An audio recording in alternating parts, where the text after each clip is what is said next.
Welcome to this step-by-step guide on internal audit. In this video, I will explain which organizations are required to conduct an internal audit, why internal audit is essential for corporate compliance, how to plan an effective internal audit, the process of conducting an audit, and best practices for reporting and follow-up. I am CA Satyaranjan Jena, and my goal is to provide you with practical insights that can help you strengthen your audit processes and ensure compliances. If you find this content useful, don't forget to subscribe to the channel for more expert guidance on finance and compliance topics. So let's start. Internal audit for Indian companies. So let's understand what is the meaning of internal audit. An independent, objective assurance and consulting activity designed to add value and improve an organization's operations. Internal audit is like a company's internal detective or independent check on controls, risk, and processes to spot issues early. Definitely, every company will have a statutory auditor, but the frequency may be quarterly or maybe annually. But internal auditors, they can plan the audit either monthly or it could be a real time audit as well, right? So, any concerns, any issues can be highlighted in front of the management much earlier than the statutory auditors find that. Next point is mandatory under Indian regulatory framework. Companies Act 2013 mandates internal audit for certain class of companies under section 138. Now let's see what are the criteria. Listed companies, mandatorily there has to be an internal audit. There is no choice. Whereas unlisted public companies, any one of the following condition has to be fulfilled, then only the internal auditor has to audit the company.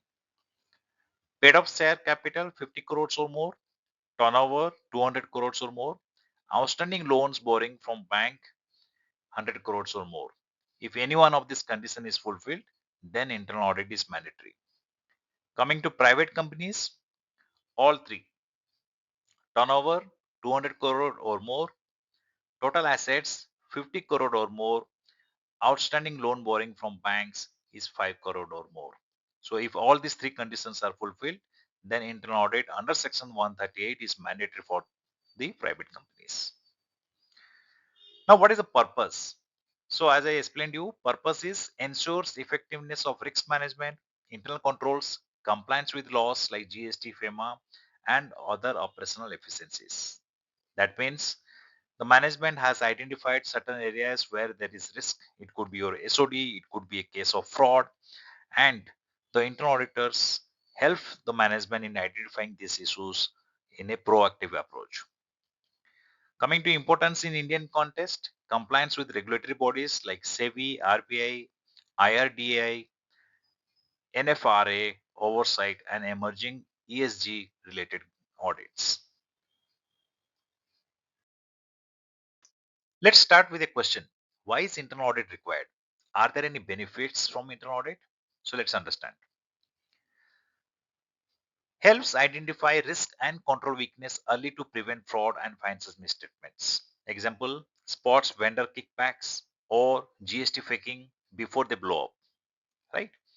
So if you see in every company, there are a lot of processes which are defined by finance or defined by the businesses. Now, in that process, if there is an SOD, segregation of duty issue, that means one person doing everything, then the risk of fraud is very high.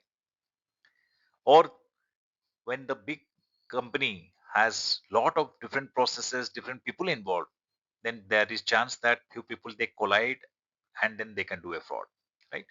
So internal auditors, they look into the process, they look into the responsibility and accountability of the people, and they find out if there is any risk which the management should look into it.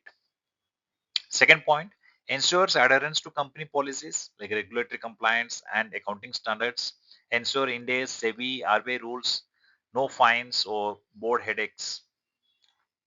Third, supports reliable financial reporting and trustworthy disclosure. Now let's take an example. Today in a listed company, the shareholders are investing based on the numbers what is published. Now, Tomorrow, if there is a news coming saying that the company has big amount of fraud, then what happens? The share price falls because the shareholders feels that it is high risk to invest in a company where big amount of frauds are disclosed in the market. Now, if the internal audit conducted by the company is really strong and they proactively find out issues and frauds, then the shareholders will have a lot of trust on that company and they will invest and they'll rely on the numbers what is published in the market. Next point, enhances operational efficiency through process improvements, finds process leaks like excess inventory tie up gas. Okay. So internal audit doesn't have any limit to any process. They get into everything based on the scope defined by the management, and then they identify which are the area where the management should look into it. Last point, provides assurance to the audit committee and board on governance and control effectiveness. Obviously, the internal auditor has to report to the audit committee because audit committee has to take action on all high and medium risk, and the audit committee has to update the board on the governance side. So it is very much required that the internal auditor and the audit committee they work together for the betterment of the company. Now, if you are in the internal audit team, I'm going to talk about how to plan, how to conduct, and how to report so that it will help you to understand that how do you prepare yourself before you start your audits. So the first one, planning internal audit, foundation and preparation. The first point is review business strategy, objectives, and organizational structure because these are the basic which you should know before you start the audit. How the organizational structure is there, who is reporting to who has the control on others, and what is the objective of the business as well, right? Second point is understand regulatory landscape applicable to the company and sector because you should know that what are the requirements under the Companies Act. For example, the company need to spend 2% on CSR activity. If the internal auditor doesn't know the rule of 2%, then how he will verify that the company has really spent or not? So based on the company's nature, the internal auditor should be aware of the compliance requirement for that company so that when they test any document, when they test any process, they need to check that it is in compliance with the compliance requirement. Third, identify and create an inventory of all auditable entities, process, departments, subsidiaries, locations. Now, when you're doing an audit, it doesn't mean that you'll be doing only for the corporate office. You may visit the factory. There will be some processes which you need to verify the factory as well. There may be some processes which you may verify the warehouse processes or the dealer's place as well. So you have to make a complete inventory of all these requirements. Next, risk assessment. Prioritize high risk areas based on past audits, industry risk, and current business challenges. This is very important where the internal auditor, along with the management team and the CFO, should sit together and prioritize which are the activity they need to focus for the internal audit. Sometimes the internal auditor also gets the clue from the statutory auditor because while doing the statutory audit, if they have noticed certain areas where the internal auditors need to focus, then those areas also has been should be mapped to the planning.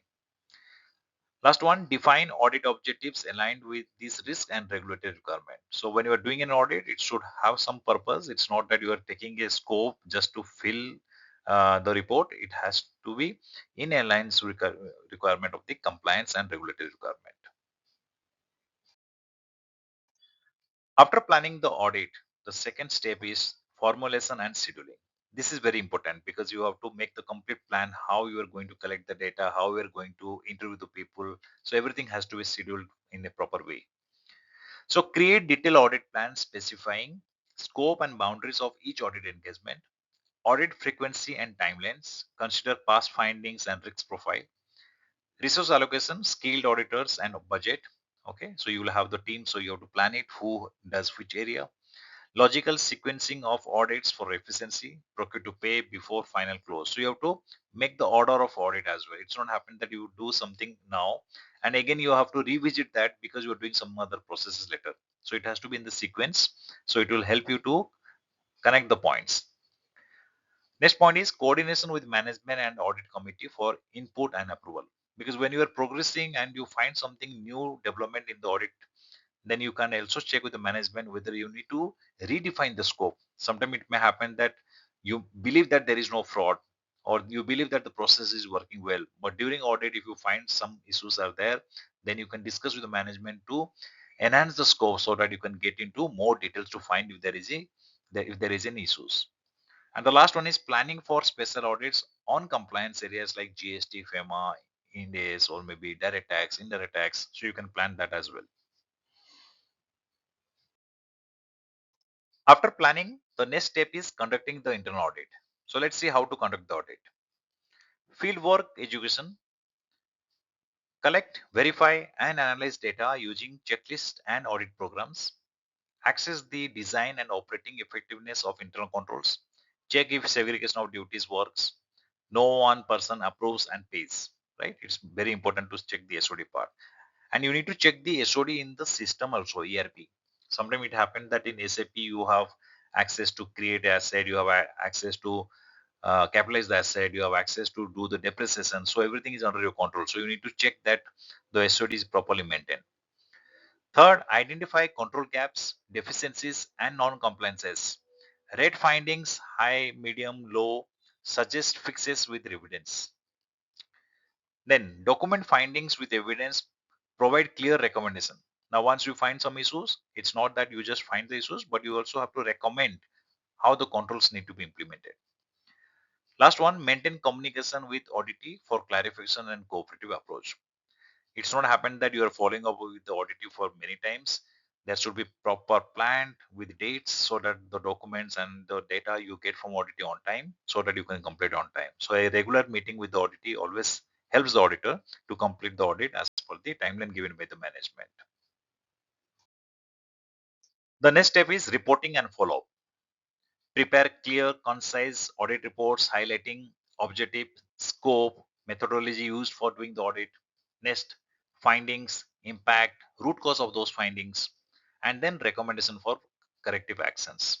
And if there is any fraud case and the auditor doesn't have the tools or knowledge of finding that audit frauds, then he can recommend to engage a third party who can come and do a forensic audit on those matters.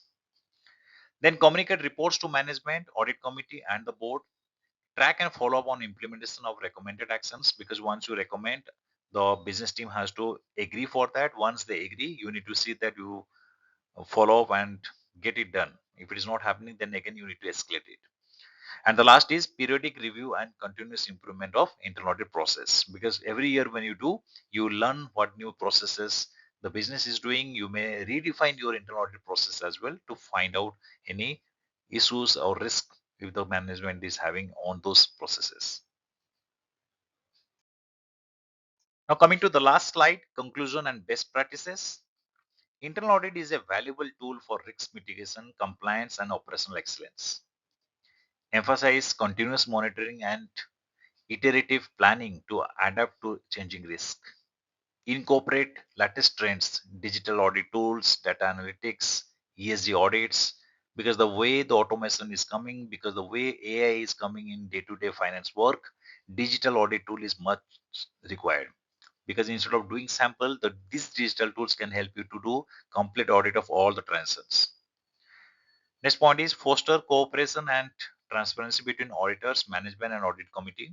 It's not happened that the management team doesn't listen to auditors and auditor is not reporting the high risk to the management. So there should be proper coordination.